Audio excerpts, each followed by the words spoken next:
حضرت شداد بن اوس رضی اللہ تعالی عنہ کہتے ہیں کہ رسول اللہ صلی اللہ علیہ وسلم نے فرمایا،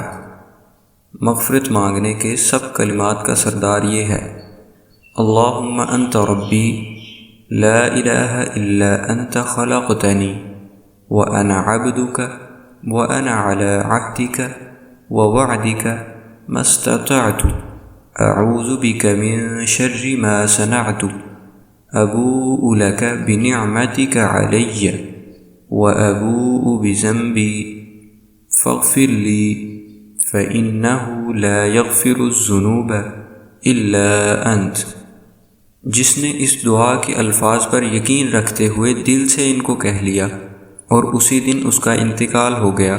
شام ہونے سے پہلے، تو وہ جنتی ہے، اور جس نے اس دعا کے الفاظ پر یقین رکھتے ہوئے رات کو ان کو پڑھ لیا اور پھر اس کا صبح ہونے سے پہلے انتقال ہو گیا تو وہ جنتی ہے۔